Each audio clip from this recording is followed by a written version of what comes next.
Morning, everyone. Welcome and thank you for joining our webinar today. In today's webinar, along with Sudhir Pai, we have with us Anup Nayak from My Time Equity.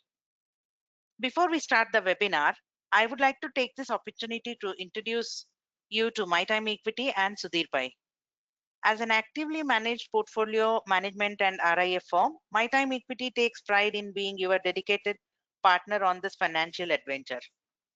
Sudhir Pai is a founding principal and serves as a fiduciary investment advisor representative for the firm. Before I hand over to Sudhir, let me take you through the disclosure slide, which are attorney's mandate that we show prior to every webinar.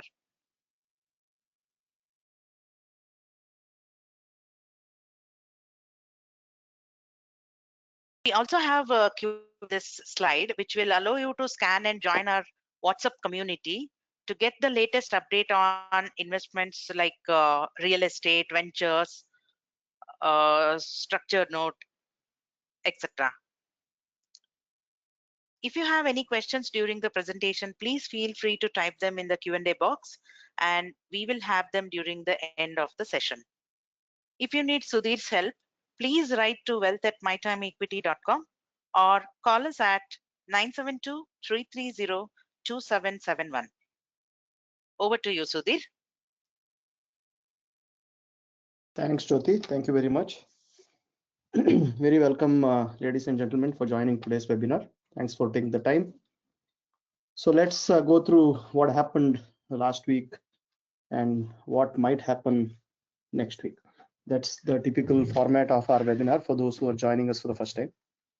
And we'll also talk to you about macros and the offerings that we have on the table right now in terms of structured notes, real estate opportunities, and tax planning.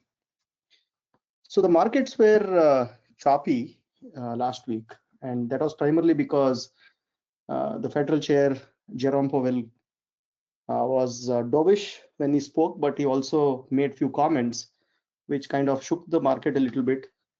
He said that while the country is strong, GDP growth is strong, the stock markets are creating inflation in the country, which means that stock markets are overvalued and people are making too much money from the stock market, and that is causing inflation.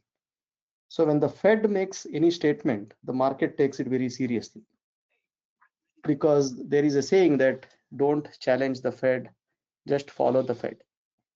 And when Powell said that, the market really didn't like it. There was continuous selling in S&P large cap stocks, in the tech heavy NASDAQ 100. Bitcoin fell almost 5.6%. It was only gold, which is the safe haven, which went up 2.5%. The day Powell spoke, that day gold was actually down. We actually added some gold in our models that day and gold miners. So that was a good call on our end. But gold overall for the week was up 2.5%, because Friday it really ticked up higher very nicely. Now the question is, what next? Are we on the edge? Where should we be hiding our money?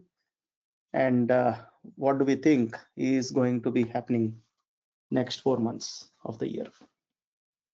So we got the GDP numbers day before. GDP numbers are solid. The market was a little concerned about a better economy, because when the economy is doing well, what happens? Interest rate cut can get into trouble. The Fed may say why to cut interest rates. Market is strong, country is strong, everything is good except for jobs, and jobs will have to be figured out. But let's see how it goes. So we will postpone the rate cuts to the future. If that happens, markets will plunge, and it will lose the required momentum that it needs, the way it has been going on from last 2 years. So we have to see how it goes overall, because every week there are macros, and every week there is some or the other news with respect to job losses and geopolitical tensions. So let's see how it goes next week. But as of today, what I can tell you is the trend is positive, momentum is on. Market on the last day, which is yesterday, was positive. So whatever losses we saw on Thursday, we kind of recovered half of it on Friday, and overall, the week was kind of sideways, not really very low, except for Bitcoin, which really took a bigger beating because there were a couple of whales in the market that sold close to $2 billion worth of Bitcoin and altcoins, which actually is healthy for the market because we want those who bought Bitcoin long ago to sell so that all this Bitcoin can be acquired by institutions such as ETFs, family offices, and funds. So the more Bitcoin goes into these sophisticated investing community, Bitcoin's volatility reduces and it becomes a safe haven like the way gold is.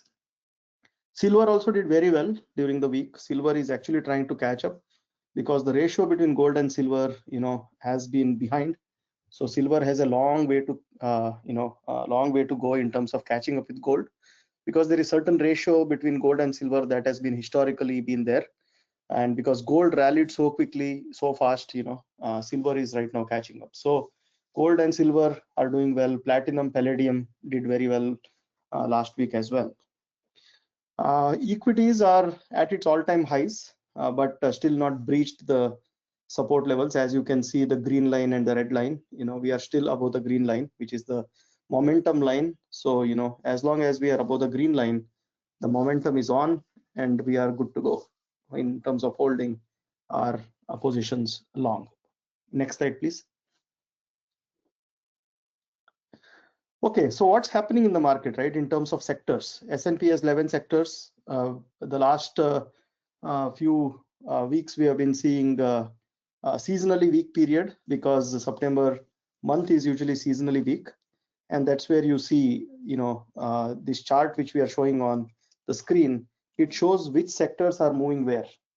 If you can understand this sector, XLK is the technology sector.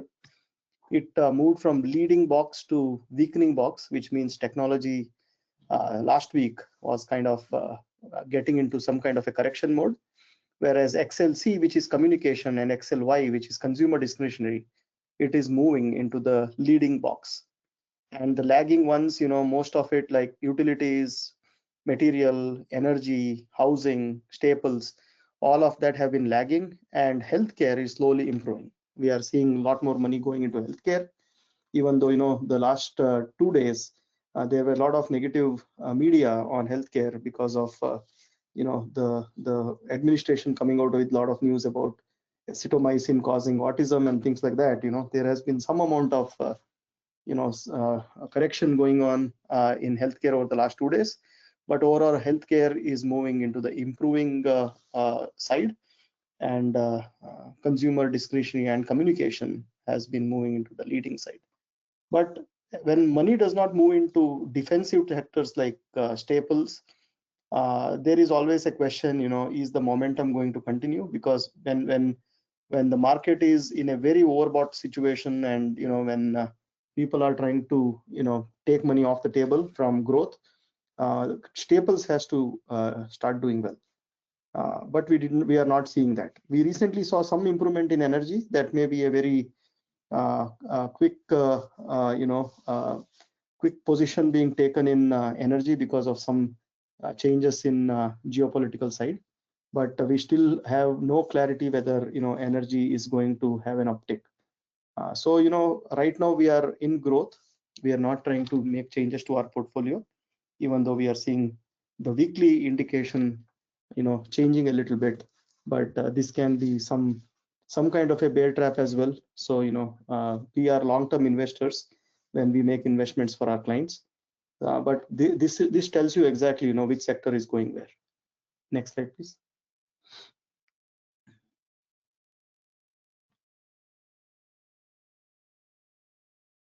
Next slide, Jyoti.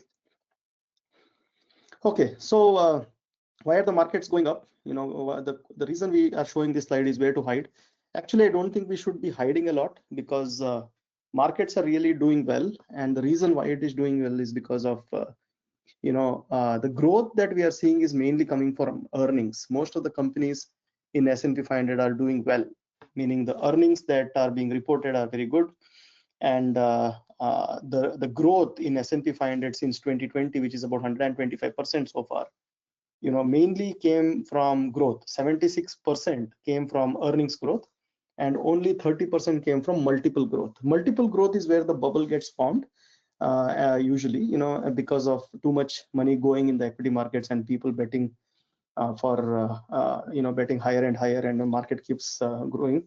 But we are seeing the growth in the company's earning as well, and that 76% is quite encouraging. 76% of that 125% growth coming from earnings and 30% coming from multiple growth. That's very encouraging. The major driver for this growth in the equity markets is primarily because of earning. That is what is very clear. If you look at 2022, the bar shows that we had a 18% drawdown, and 23% was down because of multiple growth, or lack of growth, and only 3% was the growth in earnings. So there was a big reduction in earning in 2022, and that improved, in 2023 to 2025, and 2026 continues to be projecting good, and we'll see that in the next few slides. Next slide, please. Okay, so the forecast for earnings for 2025, the earning forecast, which is about 267 earning per share, which is pretty good, and this is followed by about 14% growth that is expected in 2026. So we are in 2025. We have got one more quarter to go, so everything positive for this year. Last quarter usually, gets dressed up very well. We are seeing a lot of layoffs also happening.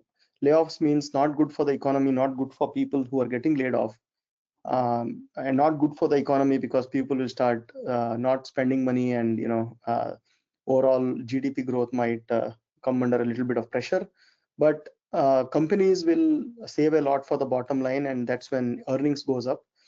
So with all these things going on, I think Q4 is going to be a wonderful quarter for most of the companies, and the numbers, the expectation from all the earnings results that most of the CEOs kind of offer, and the guidance that they give, shows that we should be looking at close to 14% growth for 2026. And we have been seeing a lot of news, a lot of media, a lot of White House, conversations and meetings where companies are spending a lot of money on capex or capital expenditure. NVIDIA investing close to $100 billion in AI, OpenAI, Apple investing about $600 billion over next 5 years, Amazon $4 billion, Oracle $500, and then Meta and Google continue to spend on and on. So overall, capex is high, which means companies are spending all that money on capital expenditure because they expect more efficiency in the future, and they're laying off people because all this AI is going to make everything more efficient, hopefully, and then the earnings have to tick up. All of this looks and sounds very good from the market's points of view. It's not good for the economy in terms of job losses, but let's see how it goes. AI, there is also question whether AI will be that productive so soon.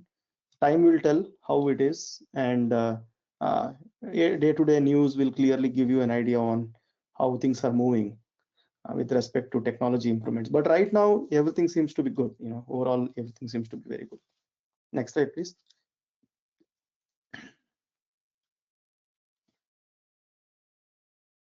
Now, where is value? Where we know that all the Mag 7s are valued to the core. It has been they are the 7 companies which have been really pumping up the market. But where is value? Value is in small cap stocks, also called as Russell 2000, the 2000 small companies. Small companies means ones that have less than $5 billion in valuation. And these companies, there is a lot of value because they have not really done well for a long time. So after almost 967 days or close to 1,000 days, almost 2.5 years, we saw this small cap Russell 2000 kind of showing positive strength. And when there is strength coming to small cap stocks, and that happens when the government decides to lower interest rates because small cap companies need all that money from the banks. They are heavily dependent on credit. So, reduction in interest rate really pumps up small caps, and we have to see those really do well if we want to see the market breadth actually broadening. So when the other 493 companies of the large cap S&P 500 and the small cap and mid caps, these start doing well, that is when we say the market is participating, not just the 7 companies which are in the tech space, but when all the companies start participating in this growth, that's when the market is very, very healthy. So as of today, if someone asks me where is value, where should we be investing our money? So I cannot tell you exactly where you should be investing your money because it depends on your risk tolerance and your need for money in the next few years or months. But what I can tell you is there is value certainly in small cap stocks, mid cap stocks, and the 493 companies which are not really getting the same level of importance as the other 7 companies.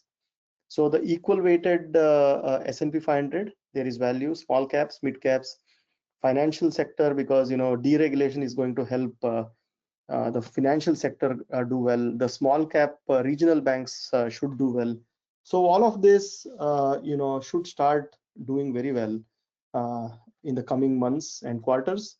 And this is where we see value.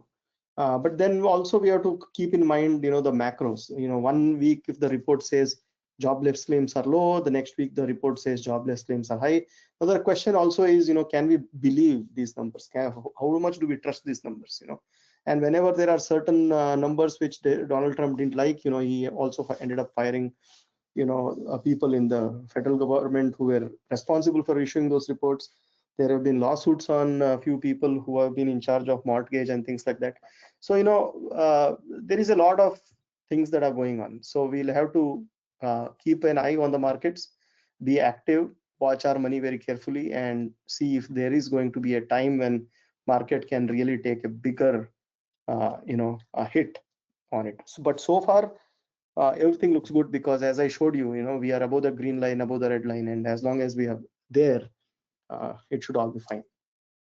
Next slide. So macros for next week, what news are we going to get next week? We have the JOLTS jobs opening for August. So every month we get the jobs opening report, and every week we get the jobless claims report. So there is going to be market ups and downs, when we see these numbers print. And there is also the ADP reports that will come out next week on Wednesday. So Tuesday we have the consumer confidence, which kind of tells us how confident is the consumer. And then we have the employment numbers, claims numbers, and then the big numbers are also manufacturing numbers and services numbers. So these numbers also will tell us how strong is the economy. So consumer sentiment will be checked, payroll numbers will be checked, claims numbers will be checked, and also the growth in manufacturing and services will be coming out next week. So it's going to be a very volatile week, I'm sure. And as they say, September last 2 weeks are very volatile. October first week is also very volatile. So be prepared to see, a negative number on your brokerage account. Don't get worried because there is no need to. Next slide. Performance of our models. Our models did pretty good. Even though S&P 500 was around for the week was around 2.8%. Our models were a little.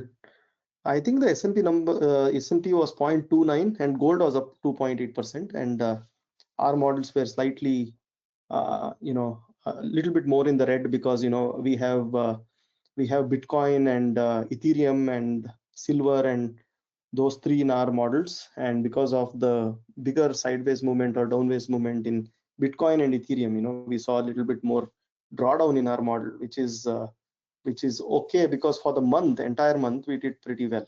We S&P was 2.87, whereas our custom model and margin models were about 4 and 5%. So, and most of our individual stock models also did very well compared to the S&P 500, and we continue to be long in the market.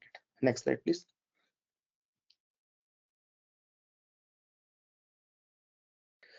So when it comes to structured note, we have one structured note, which is the income note. It was a 20+% income note, which got called, and most of our clients made good decent amount of money on that.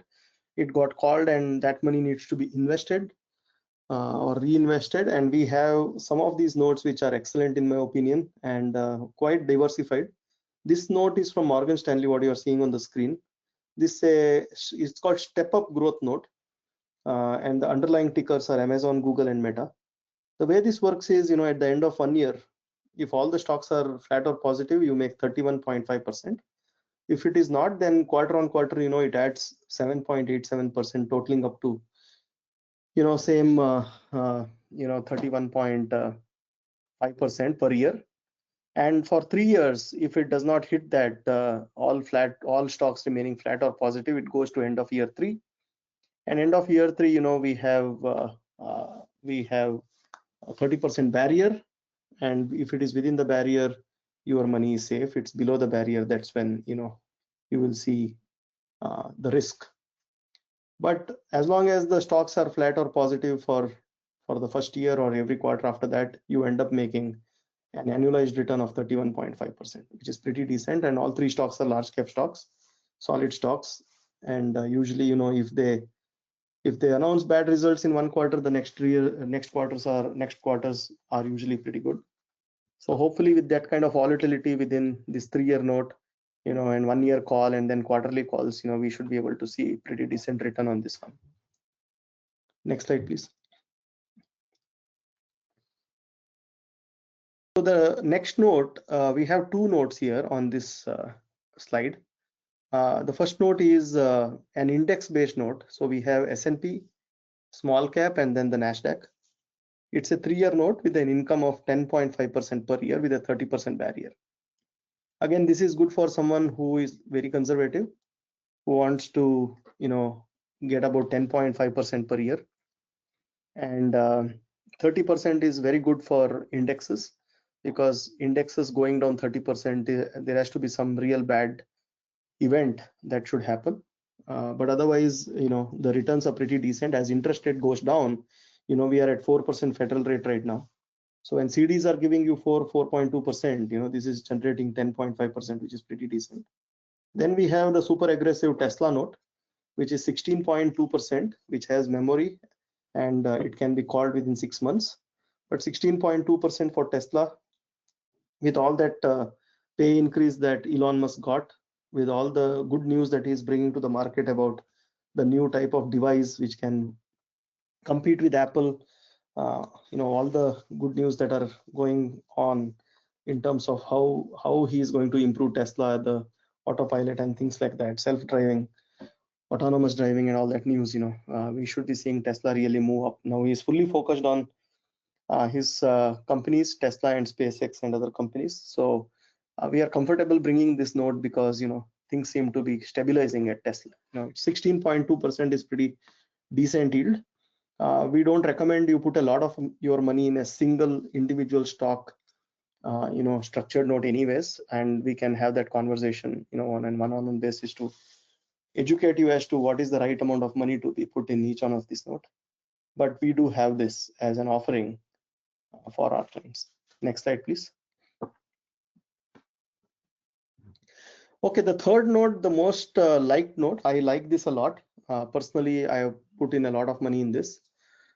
This is a note with Palantir, Coin, and Nvidia. As you can see, I am aggressive, and I like S&P 500 stocks and technology stocks, particularly in the areas of innovation and AI and tokenization.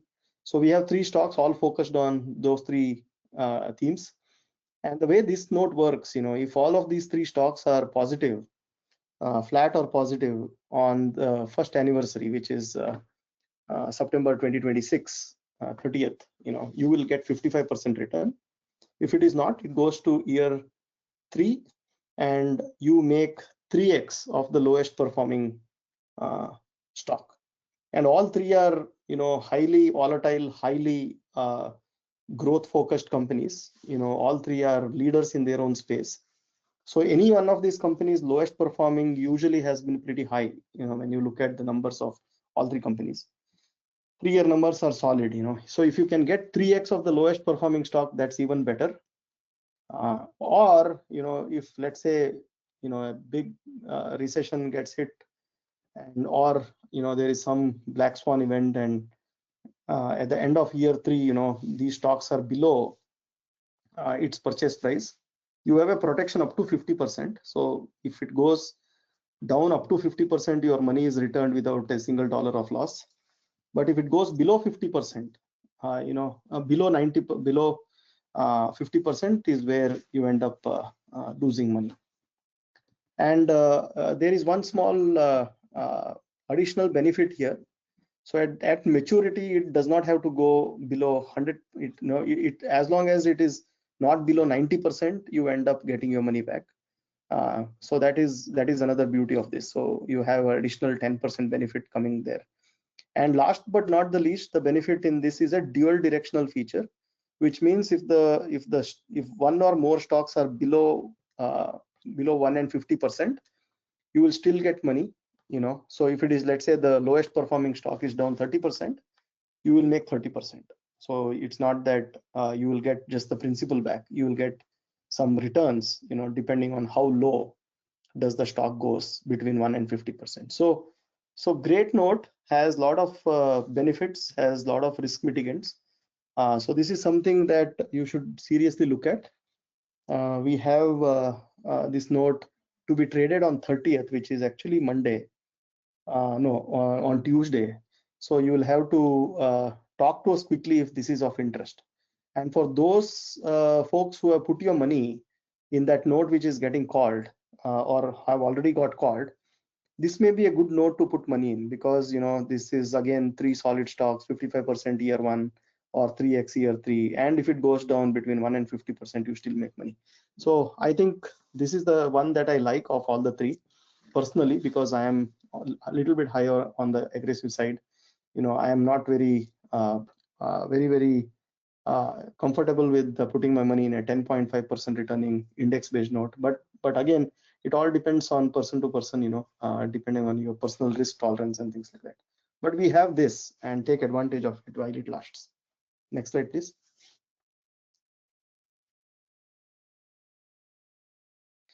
So coming to real estate side of the business, we have a beautiful project. It is in Kansas City, Missouri, which is about 8 miles from the airport, from Kansas City Airport. This project is called Tiffany Springs. It's about 20 units and 20 luxury duplexes that we have bought. It's generating decent amount of return. It's 100% occupied. And the total cost that we are paying for this is about $333K per unit. So if you think of a home in Plano or Frisco or Little Elm or other states, you can't find a fully rented 8% earning, kind of property anywhere. And net cash on cash, we are looking at about 7.4%. We are restricting the quarterly distribution to 5%, just to keep about 2% plus in reserves for any repairs and things like that. And the first year depreciation on this, so if you are investing, let's say 100K, you get almost 63,000 as write-off in year 1. And in this project, all of us will be general partners, because we'll be guaranteeing our loan. Now, if you are active in the real estate business, you will also be able to adjust this against your regular income. If not, it will be passive. And Kansas City market, it's like how Dallas used to be in 2021. So very good market to enter, even in this kind of an economy where real estate is not really doing well. But Kansas City is a unique place where we felt there is huge value, and we entered into this market last month, and we are doing almost 4 projects. This is one of the project which is excellent for our clients, and that is the reason we are bringing it here. Now, of the $6.6 million, almost $4.5 million is taken. I think we have about $2 million left, and this is the total price. So the minimum for this is 100K, which means if you are putting 100K, there will be a bank loan on top of it. So there will be a total commitment of about 200 plus K, because of the because of the loan, which is around 60 to 65% that we will be getting from the bank at a very good rate of interest. And this is a new construction. This was built in 2025, and we are looking to buy more. We are already in contract with the builder to buy more. So this is a good opportunity for investing in a multi-family property, which is individual home. This is also called build to rent. So this is not like vertical multifamily, because we are not touching vertical multifamily right now, because increasing rental has become very hard on vertical multifamily. Things may change in the future years, but this is a project where we are investing in about 20 units. So if we want to sell one by one, we can sell each one of these homes in a bad period, and that's the reason we are investing in this. And it's 100% kind of stabilized, and the price is not bad. It's $333,000 per unit of new construction, 8 miles away from the airport in a great location, which is generating this kind of cash flow. We felt this is a good property, not just for income and growth, but also for depreciation. 63% of the investment that you make is write off in year one, because we'll get a cost segregation done for this. So talk to us if you're interested. So those who are talking to us for the car wash fund and for the gas station fund, this is an additional opportunity if you're looking to park some more money in non-correlated equity market, non-correlated investment in real estate. Next slide, please. Okay, so that brings us to the end of this webinar. So we can take questions now. Please type your questions in the Q&A box, and we'll be happy to take them one by one. Over to you, Anup.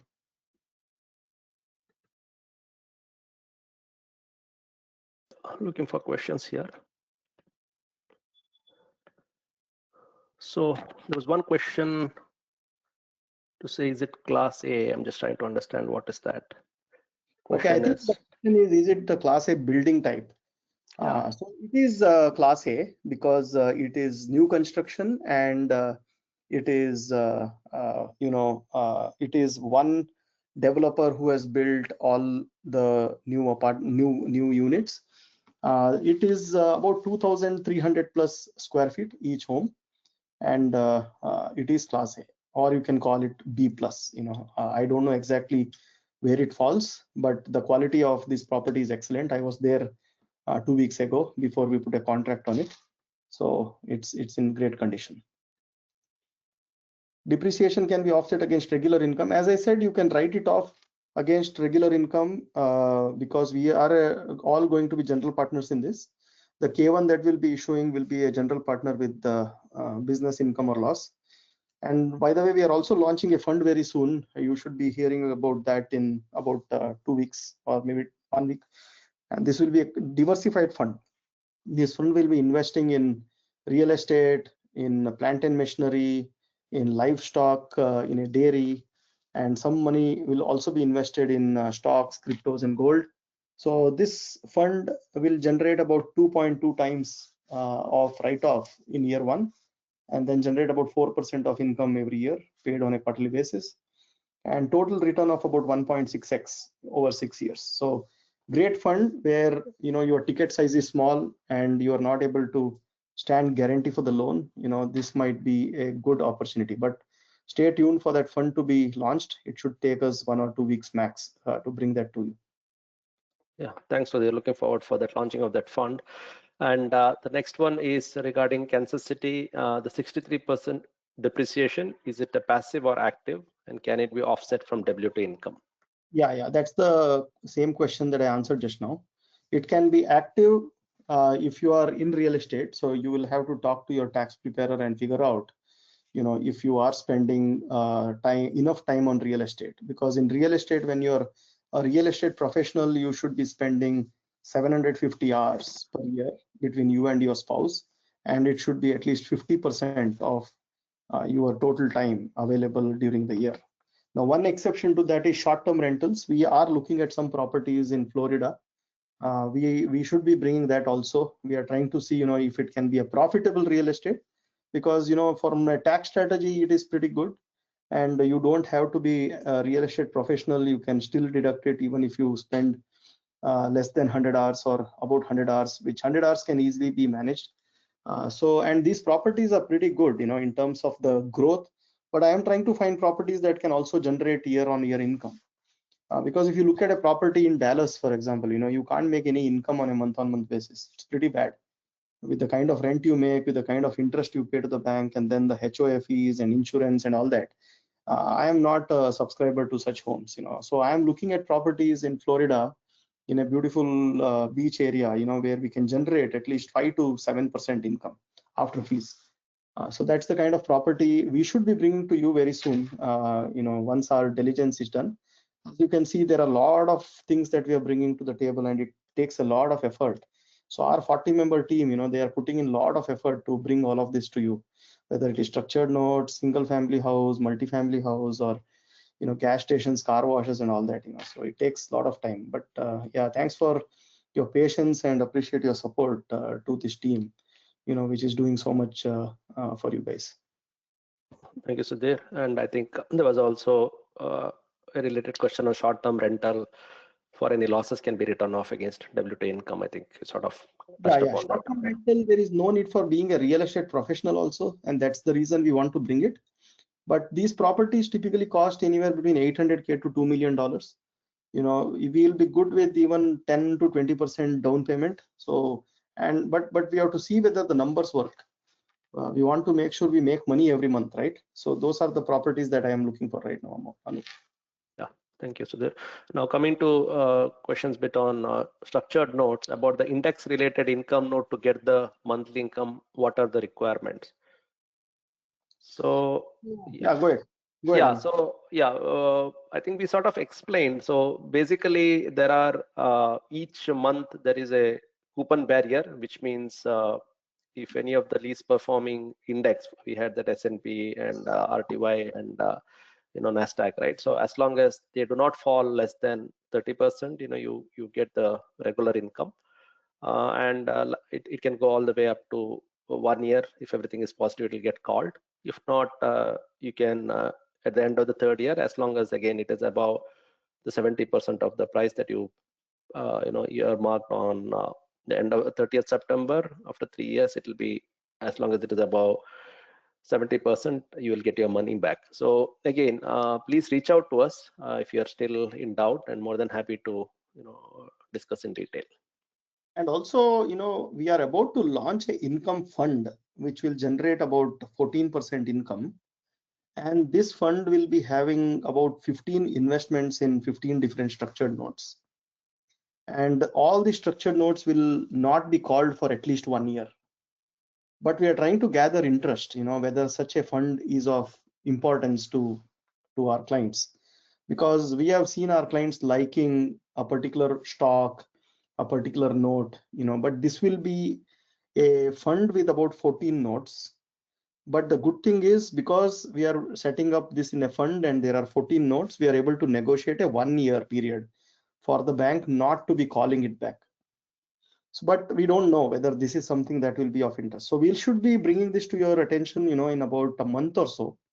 But if there is any specific need that you have, whether it is index based, individual stock based, real estate based, anything when it comes to growing your money, even insurance, annuities, we have a lot of people outside selling insurance for growth. Insurance is not a vehicle for growth. For example, insurance has the structured note inside it, right? The question is, should you be buying insurance purely for growth? No, you should be buying insurance for insurance, and then the secondary objective should be growth. Growth should not be your first objective.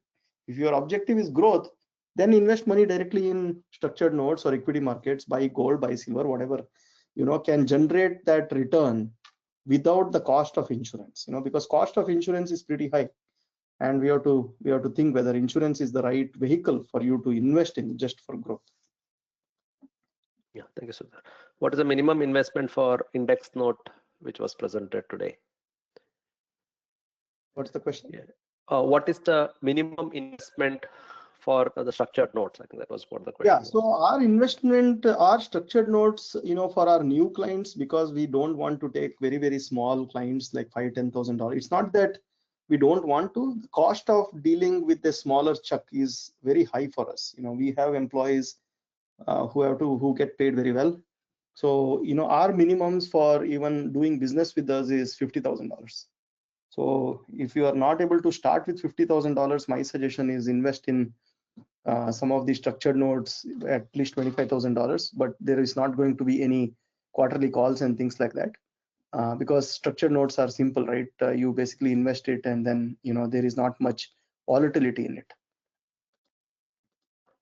Thanks, Sudhir. The next one is regarding the fees. One of our note got called. If it is not invested and it is sitting in the account, does MyTime Equity broker still charge the fee?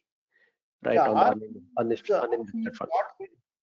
Yeah, our fee is not based on how much money you make or how much money you lose. It is based on the money that is in the account. So we have two models. One is you can base based on performance. It's 20% of performance, or you can pay as a small fixed fee, which is the percentage of AUM, which is between 2 and 1. 1% is above $1 million, and 2% is at below 250K. So that's our. Okay. Thank you. At least last question that I'm seeing over here is, can you find, I'm assuming it is properties closer to Sherman or Texoma area, where there is no short-term rental, we can go and stay kind of things. I think primarily they are trying to see if there is any opportunity in Sherman and Texoma area. No, there are properties in Sherman and Texoma area, but the two problems that we have with these two areas is it doesn't pencil out. Nobody will pay you the kind of rent that you have to pay for the cost of the property. The cost of property is so high and the interest rate is so high. And a lot of these communities, who will go and stay there for short-term rental? If it's a beach location, you can go and stay there for a week, pay $5,000-6,000 per week. People pay. But in Sherman, who will pay you that kind of money for short-term rental? Number one. Number two, in Sherman, a lot of communities don't allow short-term rental. Most of the cities are now putting fatwa on not allowing short-term rental at all. So it just doesn't make sense to buy properties next to you just because it's next to you. You have to buy properties in areas where there is value, where there is growth, where there is rental income generating, and there are property managers who are going to take care of it. That's how America has grown. That's how Americans invest.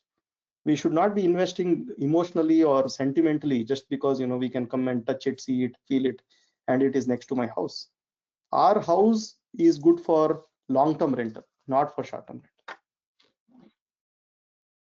Yeah, okay. And I think somebody seems to be having lots of questions structured. My request is please drop an email to the one that we have put it in the screen. One of us will call, if possible, I myself will call. So just drop an email and we will go from there. Okay, so also, maybe you're not seeing it. Which strategies among the construction or real estate versus oil and gas investments require active participation? So you don't need active participation in oil and gas investments because oil and gas by default is all considered active, provided it's a drilling well, and there is no need for showcasing even 100 hours of time. You get the K1, you use it, and you take the deduction. The risk in a oil and gas investment is the commodity price. The price of oil could fluctuate a lot, go down below $55 a barrel, which means you're breaking even on oil. And two, there may be a lack of oil in the hole that is drilled, so there may be that risk. So those are the two big risks in oil and gas. But again, diversification is the name of game. You will have to invest your money in several investments because not every investment can give you the highest return or the best return or the highest depreciation. And sometimes investments don't work out. You may lose money. You should always be prepared to lose money when you're investing. Otherwise, CD is the best place to hide your money.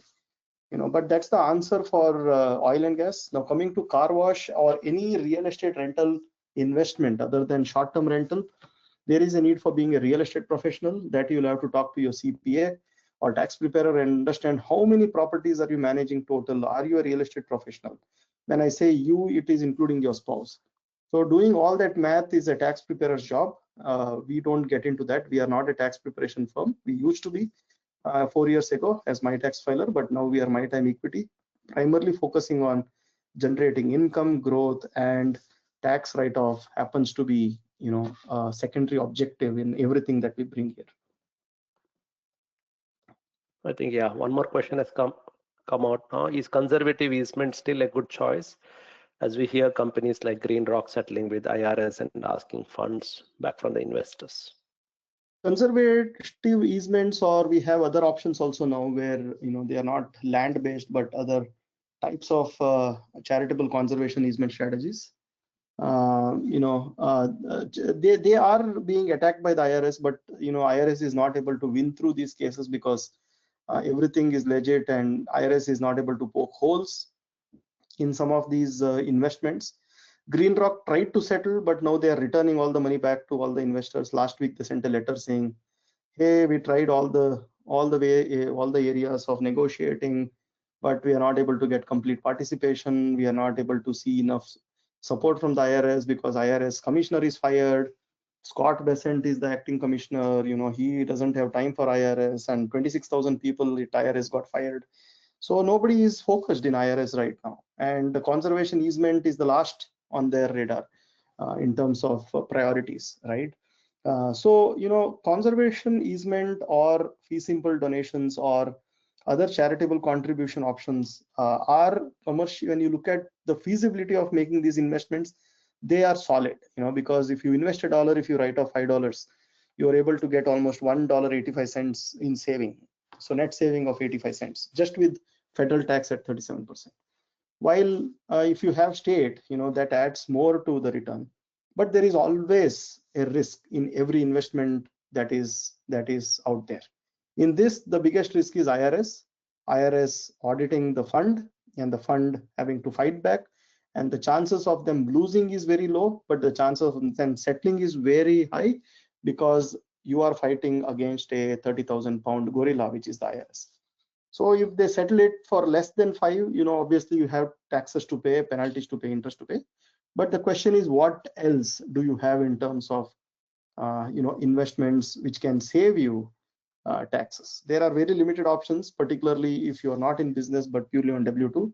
So talk to us. There are a lot more opportunities which we have right now. Again, do take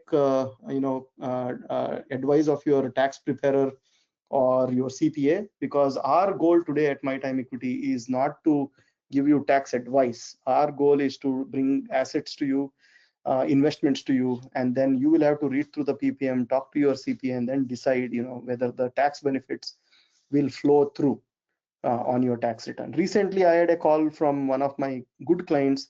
He was super concerned about immigration. We are taking these deductions. Is it going to be a problem when we apply for a green card? Now, again, I am not an immigration attorney. I am not a go-all, catch-all resource for you. My job here 24/7 is to bring investments, and those investments which has certain purpose on the day of investing, and after that we'll have to make sure that investments does well. Every investment carries risk, and past performance is never an indication of future performance. So with all that said, folks, reach out to us if you have further questions. I know we have answered a lot of questions. There are a few more coming up here, but please reach out to us one-on-one. We have a great team in Plano office. We opened a new office in the intersection of Coyote and Spring Creek. It's a beautiful office. Come and meet us. Let's have coffee, tea, and then have some snacks and sit and talk and help you with your financial planning, wealth planning, retirement planning, and estate planning. Thanks a lot, Anup. Thanks a lot, Jyoti, and thanks to each one of you for joining today's call. Look forward to talking to you all next week. Thank you. Thank you all.